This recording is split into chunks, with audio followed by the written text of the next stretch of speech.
Today I am going to show you how to make music like The Witcher 3 and how to go from this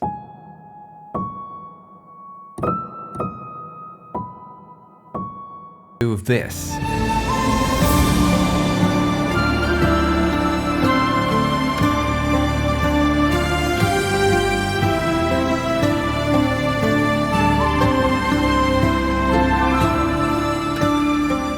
First I play through the entire piece, after that I will go through every single section, explain what every instrument is doing, and after that I am going to talk a little bit about my process, so you can get the idea how to start writing things like this.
This piece was mainly inspired by the Witcher 3 soundtrack, specifically Kaer Morhen piece, it's the main motif of the game, and also Lugia's theme from the Pokemon movies from like early 2000s. I'm not fully satisfied with the result, mainly because of the mandolin over here. I don't currently have quality instruments to use for that, so I had to use a freebie for that. But the core structure is there, so I guess it would do. I started talking about mandolin, so let's jump right into that. As you can see, there is quite a lot of things going on. This is a massive layer basically, so there is a lot to talk about. I approached writing this piece as if I had two mandolin players. This is the first one, this is the top layer, supporting the melody the whole way through. And sometimes it's going overboard.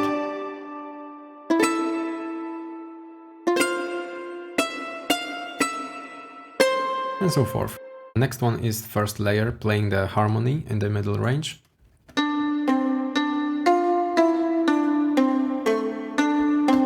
And there is a second layer as well, playing the same thing. This is just a guitar. As you can see, in a couple of places I also added additional notes to the guitar layer because it was helping to provide a little bit more body to the whole thing.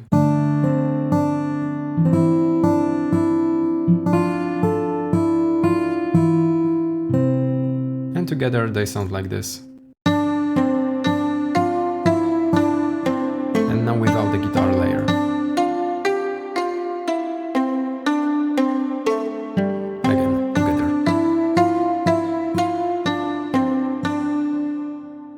In my opinion, they support each other very well. Next one are the stumps. My libraries also provided me with a couple of stumps and imperfections that I could add to the performance to make it as realistic as possible.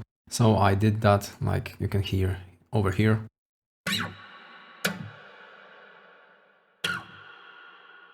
And there is also a couple of guitar percussion. I added a little rhythmic pattern. There's also another layer of stumps. It's the same note, but if I play with the velocity, the plugin is playing a different sample. It really helped me to add some more realism to everything. So together they sound like this.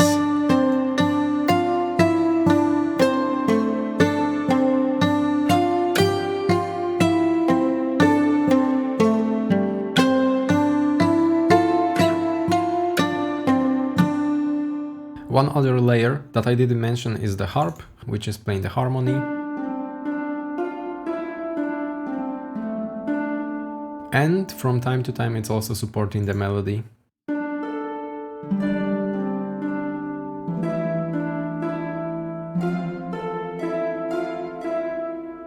Next we have violins. I started the whole arrangement with violin 1, violin 2 and double bass, similarly to how it's done in Kermoren piece. There's also a sub bass beneath the double bass, of course. And this is how they sound together.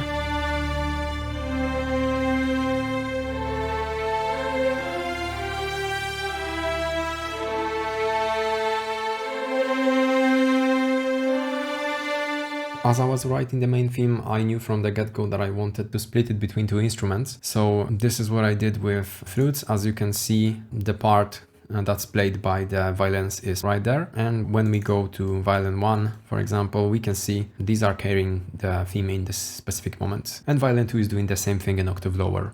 So together they sound like this.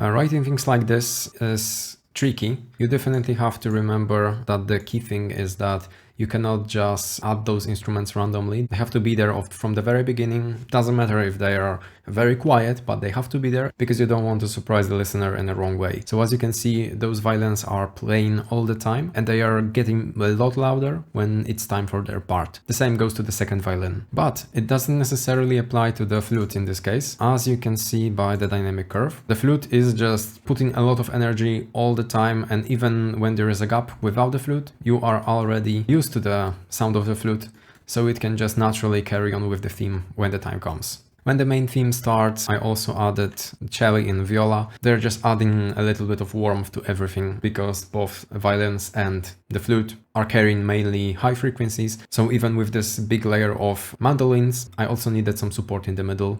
Together they sound like this. These are just very simple notes. I didn't want them to distract from the main theme because this was supposed to be the focus all the time.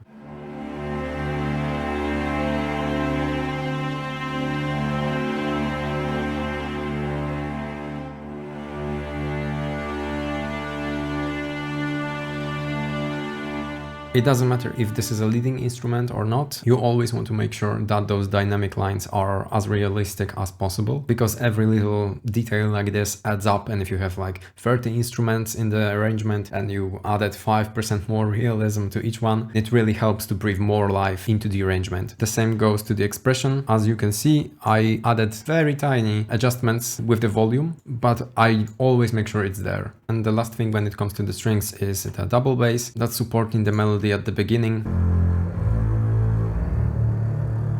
and then it joins the melody.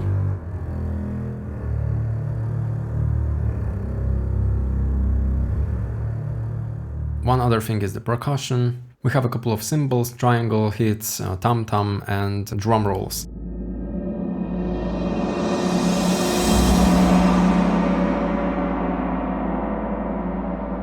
One small thing I added is also this texture. This is basically a tam-tam playing over and over. It's very quiet. It serves as an additional white noise to everything. It adds a little bit of body, a little bit of fullness. It's very subtle, but it works wonders. I use it all the time. Next up we have the first transition. From this point onward, mandolin is taking over and violins are supporting everything with very high and very quiet tremolos. Together they sound like this.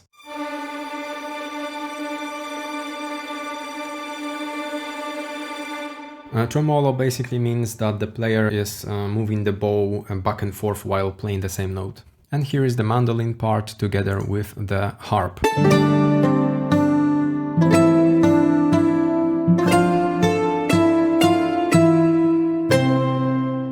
up I wanted to reintroduce the harmony played by the mandolin, but it would sound the exact same as the beginning of the song. So I added the choir humming the melody. With this addition, the song feels different enough from the beginning, but it also is familiar with the motif that we heard at the beginning. So together the choir sounds like this.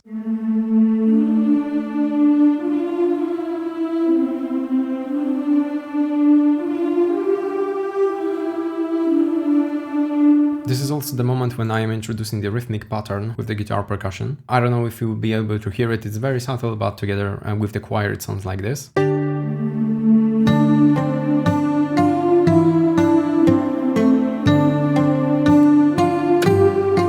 This guitar percussion would not be enough, and I wanted to introduce this driving force, pushing everything forward. So I also added tambourine and shaker.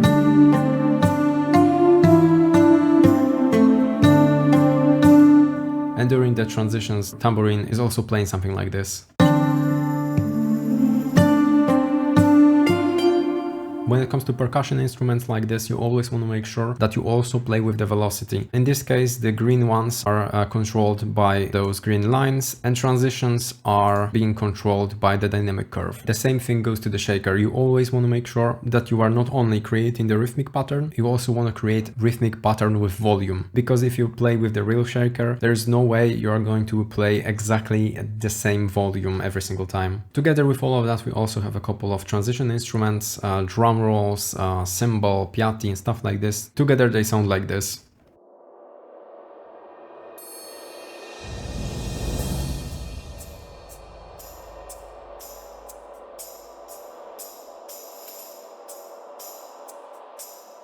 As you can hear, the tam-tam texture is always there.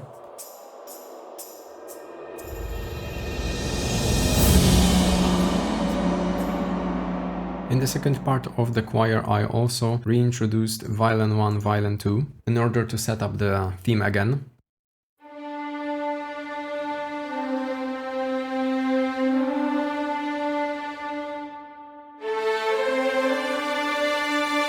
With transitions like this, you always want to make sure that when they happen, you are introducing some of the new instruments a little bit before the new pattern hits, and that also you don't want to give up all of the instruments that were playing before. In this way, you are creating enough variation that is interesting, but you are not going overboard with this when it feels like you just played a new song completely. I know a lot of people struggles with transitions, and the same applies no matter what genre of music you are making. It's always a good idea to just introduce a new instrument a little bit before and carry on some of the elements from the previous section. In this case, of course, I wanted to carry on with everything because I wanted this section to be the climax of the theme, so every instrument is playing here, but the principle is there. When the main theme kicks in again, I added a couple of small differences. For example, cello is now supporting the bottom line together with double bass and sub bass in order to create a little bit more oomph in the low end. So the strings together sound like this.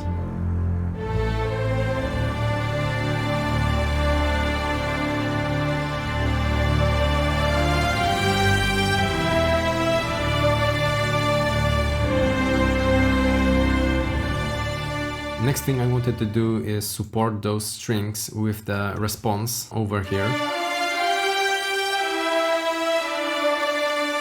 I decided to add a trumpet. Together they sound like this.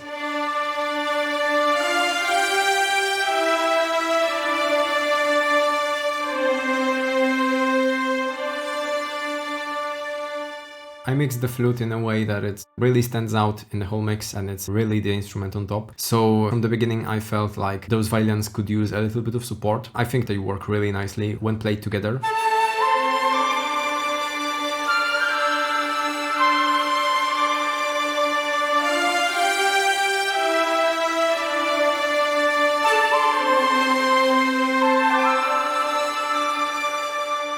The choir added a lot of fullness to everything, so I also decided to keep it in. Together they create a really pleasant layer, in my opinion.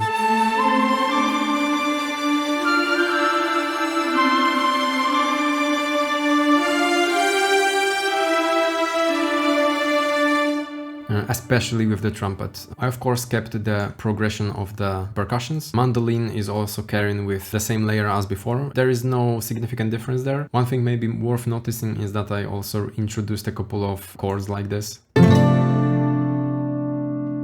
Besides that, there is of course white noise sample and pad.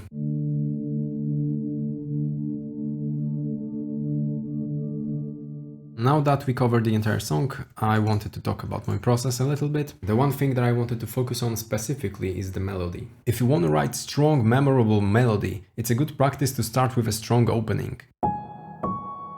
It works very well establishing the tone, especially if you are beginning the melody before the actual pattern. And the transition between these first opening notes is very important. It establishes the vibe of the whole thing. And writing this melody, of course, I didn't know at first that I wanted to add all of those little accents like this, so the melody was bare bones at first. I added these afterwards when the core cadence was ready. If you want to write good melodies, you also always want to focus on some repetition. In music, repetition legitimizes. So even in this very short pattern, you can see a repetition in these spots. The same goes to the shape. As you can see, we are going up and they're going down. We are going up, we are going down. Of course, you don't have to just repeat this over and over. As you can see, I completely broke this pattern over here. But first, I'm establishing a rhythmic structure, direction of the melody, and then I'm trying to resolve it. The resolution can, of course, be different. But if you want the melody to be memorable, to be something that people can actually hum after they hear the song for the first time, you always want to focus on the repetition, on the rhythmic structure, on the cadence, on the shape of the melody, and on the relation between the notes. As you can see, I am not making any huge jumps. You don't see melody going like this because it would be very hard to sing, it would be very hard to play. Of course, sometimes it works well. I'm not saying don't do it at all. Experiment, try different things. But if you want to land on safe melody that is easier to arrange, you can first stick to those principles, and after that you can of course experiment, create variations, anything you want. And that would be it when it comes to this song. Thank you if you survived this walkthrough. Let me know in the comments if I achieved this The Witcher vibe that I was going for. And if you want to see more how to make music like videos, check out this one on the screen. See ya!